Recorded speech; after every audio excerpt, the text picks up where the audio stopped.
नमस्कार, मैं रचना शर्मा चढ़ती कला टाइम टीवी देख रहे सभी दर्शकों का स्वागत करती हूं। आप देख रहे हैं हरियाणा के विशेष समाचार। हरियाणा के मुख्यमंत्री मनोहर लाल ने व्यापारियों व नागरिकों को एक और सुविधा प्रदान करते हुए हरियाणा म्युनिसिपल विज्ञापन उपनियम 2022 के तहत विज्ञापन अनुमति तथा नगर निकायों के विज्ञापन स्थलों की ई नीलामी के लिए पोर्टल लॉन्च किया। इससे सभी नगर निकायों में विज्ञापन अधिकारों के आवंटन में पारदर्शिता सुनिश्चित होगी। मुख्यमंत्री मीडिया सेंटर के नवीनीकरण कार्य का उद्घाटन व विज्ञापन स्थलों के ई नीलामी के लिए पोर्टल लॉन्च करने उपरांत मीडिया कर्मियों से बातचीत कर रहे थे। सीएम मनोहर लाल ने कहा कि इस पोर्टल के लॉन्च होने से शहरी स्थानीय निकाय विभाग के माध्यम से पारदर्शी तरीके से सरकारी भवनों व प्राइवेट भवनों पर विज्ञापन लगाने के लिए अनुमति प्रदान की जा सकेगी। सभी नगर निकायों को कलेक्टरेट का 3.2% हिस्सा मिलेगा। सरकारी स्थलों का ई ऑक्शन किया जाएगा। सभी विज्ञापन अनुमतियां, अनुबंधन, भुगतान, प्रतिभूतियों का प्रबंधन इस पोर्टल के माध्यम से ऑनलाइन किया जाएगा। इससे मजबूत राजस्व संग्रहण और अनुबंध प्रबंधन में पारदर्शिता सुनिश्चित होगी। वहीं मुख्यमंत्री मनोहर लाल ने एसवाईएल पर बोलते हुए कहा कि एसवाईएल हरियाणा वासियों का हक है और यह उन्हें अवश्य मिलेगा। सीएम ने बताया कि 14 अक्टूबर को इसी के बारे में उनकी बैठक पंजाब के मुख्यमंत्री के साथ 11:30 बजे होगी, जिसमें इस मामले के समाधान के लिए विचार विमर्श किया जाएगा। उन्होंने कहा कि हरियाणा के लिए एसवाईएल का पानी अत्यंत आवश्यक है। अब इस मामले में एक टाइमलाइन तय होना जरूरी है ताकि प्रदेश के किसानों को पानी की उपलब्धता को सुनिश्चित हो सके ताकि प्रदेश के किसानों के लिए पानी की उपलब्धता सुनिश्चित हो सके। उल्लेखनीय है कि एसवाईएल के पानी के लिए मुख्यमंत्री द्वारा निरंतर अथक प्रयास किए जा रहे हैं। प्रदेश की जनता को इसका जायज हक दिलवाया जाएगा। इसके अलावा मुख्यमंत्री मनोहर लाल ने कहा कि प्रदेश में सुगम तरीके से बाजरे की खरीद भी की जा रही है। इस बारे में बाजरे का न्यूनतम समर्थन मूल्य 2350 रुपए प्रति क्विंटल है, जबकि मंडियों में खरीद 1850 से 1900 रुपए प्रति क्विंटल हो रही है। किसानों को किसी भी प्रकार का नुकसान न हो, इसलिए राज्य सरकार की भावांतर भरपाई योजना के तहत किसानों को 450 रुपए का भुगतान किया जाएगा। सीएम ने कहा कि किसानों की सुविधा के लिए ई खरीद हरियाणा मोबाइल ऐप लॉन्च की गई है। इसमें किसानों को पंजीकृत फसलों की संख्या, गेट पास और खरीद के लिए लाई जा सकने वाली फसल की मात्रा के बारे में वास्तविक जानकारी मिल रही है। मुख्यमंत्री मनोहर लाल ने कहा कि मीडिया कर्मियों की आज की आवश्यकता के अनुसार आधुनिक तकनीकी सुविधाएं सूचना जनसंपर्क एवं भाषा विभाग द्वारा हरियाणा सिविल सचिवालय की 8वीं मंजिल पर स्थित मीडिया सेंटर का नवीनीकरण करके उपलब्ध करवाई गई हैं, ताकि सरकार की उपलब्धियों को मीडिया के माध्यम से लोगों तक पहुंचाया जा सके। उन्होंने मीडिया कर्मियों को इस कार्य के लिए बधाई एवं शुभकामनाएं दी।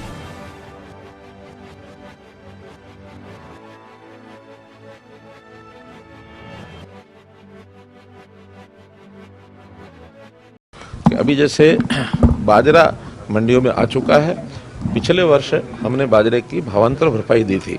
उससे पिछले वर्ष पूरे का पूरा प्रोक्योर किया था, लेकिन पूरा प्रोक्योर करने में कई प्रकार की कठिनाइयाँ आती हैं। पड़ोसी राज्यों के भी किसान या जो आड़ती या फिर व्यापारी वो उसको यहाँ ला करके बेचते हैं। उसमें वहाँ रेट बहुत कम होता है, हमारे रेट क्योंकि एमएसपी होता है, तो हम उसको प्रोक्योर करते हैं, तो उसका नुकसान हरियाणा सरकार को बहुत होता है। पिछली बार किसान भी संतुष्ट हुए थे कि जो difference between market rate and MSP वो जो है अगर उनको मिल जाता है और उनकी रिकॉर्ड जो मेरी फसल मेरा बेरा में रिकॉर्ड है उसके हिसाब से मिलता, तो वो सब संतुष्ट होते हैं।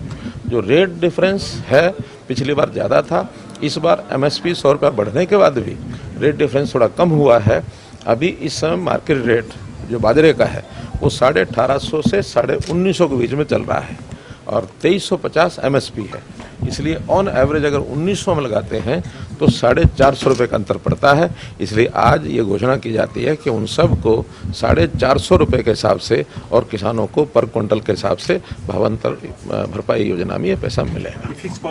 450। हाँ, बाकी वो बाजार में बेचेंगे। हाँ, बाजार में किसी भाव बिके और उसमें खरीदार में हैफेड एजेंसी द्वारा भी खरीदा जा रहा है। तो हैफेड भी लगभग 1900 रुपये के हिसाब से भी खरीद रही है। तो हैफेड जो खरीदेगी उसमें जो एक्चुअल डिफरेंस है वो दिया जाएगा। हाँ, 1900 है तो 450 रुपये और हैफेड के साथ डिफरेंस हैफेड और 2350 का जो डिफरेंस है वो भी मार्केट में खरीदेंगे ऑक्शन से। अगर हैफेड 2000 में खरीदती है तो वो 350 एक्स्ट्रा मिलेगा। हैफेड की खरीद में किसान को पूरा 2350 पूरा किया जाएगा। जो ये आप बाजरे की बात करें, विपक्ष आरोप लगा रहा है कि मंडियों में व्यवस्था है, उठान नहीं हो रहा, ऊपर से बारिश हो रही है, तो क्या रिव्यू है सर आपके पास का रिपोर्ट? कहीं बारिश का दोष हमारे ऊपर तो नहीं देते। मंडियों की व्यवस्था कैसे से खरीद सुचारू रूप से चल रही है? बिल्कुल सुचारू रूप से चल रही है। एक आध दिन बीच में जो प्रारंभ होता तो ग्लटिंग भी होती है, लेकिन अचानक चूंकि वर्षा का जो फोरकास्ट था वो 6 तारीख से लेकर 10 तारीख तक का फोरकास्ट था। आज 10 तारीख ही है, 11 हो गई है, तो आज भी कुछ स्थानों पर वैसे तो बारिश हुई है, लेकिन जब फोरकास्ट होती है तो किसान उससे पहले काट करके मंडियों में लाने की कोशिश करता है। तो 4-5 तारीख में एकदम जरा जब ज़्यादा आवक हुई थी उसमें उठान की भी थोड़ा समस्या आई थी, मॉइस्चर के कारण से खरीद की भी समस्या थी, लेकिन वो धीरे धीरे सब ठीक हो गया है और इन 3-4 दिनों में आवक भी कम हुई है और मंडियों में जो बिक्री भी शुरू हो गई और उठान भी शुरू हो गया, तो सारी चीज़ें ठीक हो गई, आगे निरंतर ठीक चले। बहुत प्रसन्नता की बात है कि अपने इस मीडिया सेंटर को एक प्रकार से और इसकी सुविधाओं को बढ़ाने के नाते से इसको रेनोवेट किया गया है। आप लोगों की आवश्यकता के हिसाब से जिन चीज़ों की आवश्यकता है वो सब उपलब्ध कराई जा रही हैं, ताकि जो कुछ भी देश प्रदेश की जो खबरें होती हैं समाज को, दुनिया को बताने के लिए आप लोगों को जितना फास्ट सिस्टम मिलना चाहिए उतने फास्ट सिस्टम की एक उपलब्धता यहाँ इस मीडिया सेंटर पर करवाई जाए, ताकि इधर हम कोई बात कह रहे हैं और दुनिया को साथ साथ पता लग रही है।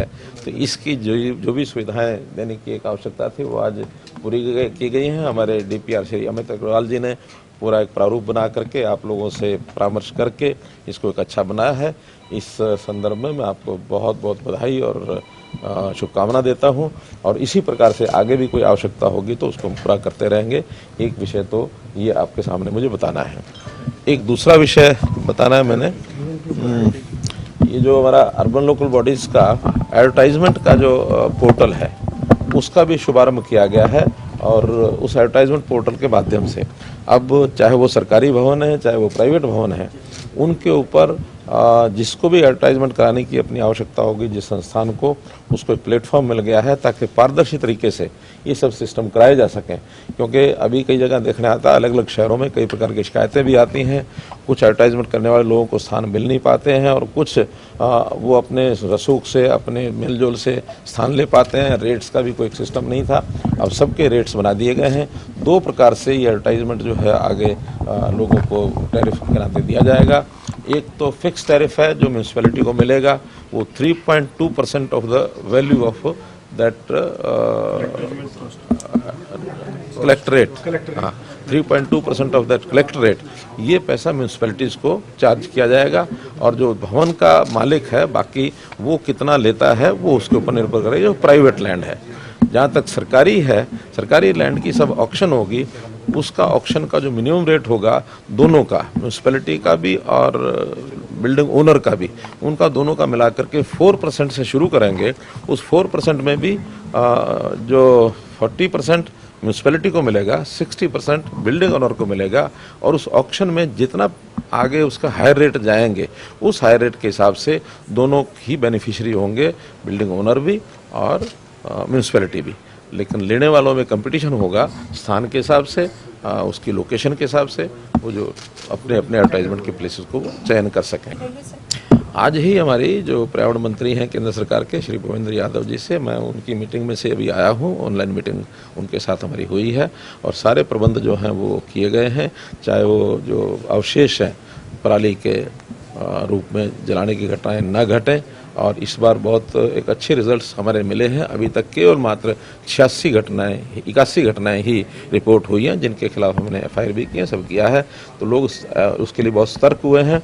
हमने उसमें जो इंसेंटिव्स हैं, 1000 रुपये एकड़ हम देते हैं और जो खरीदते हैं इंडस्ट्री के लोग उनको भी, गौशालाओं के लिए जो अलग से खरीदते हैं उनको 500 रुपये टन अलग देते हैं और जो इस समय IOCL का एक प्लांट जो लगा है उनको भी हम VGF के नाते से पैसा देते हैं।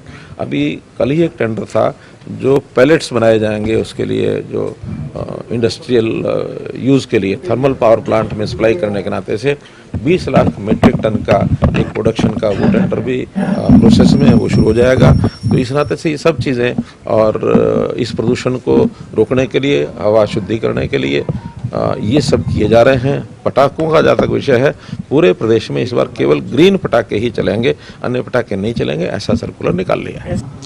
हरियाणा मुख्यमंत्री, पंजाब मुख्यमंत्री आपस में मिल बैठ करके ज़रूर कोई रास्ता निकालने की कोशिश करेंगे और उसका जो निश्चित समय हुआ है वो 14 तारीख 11:30 बजे मीटिंग होगी। तो ये थे हरियाणा के विशेष समाचार और नए समाचारों के साथ फिर से हाजिर होंगे। तब तक के लिए देखते रहिए चढ़ती कला टाइम टीवी।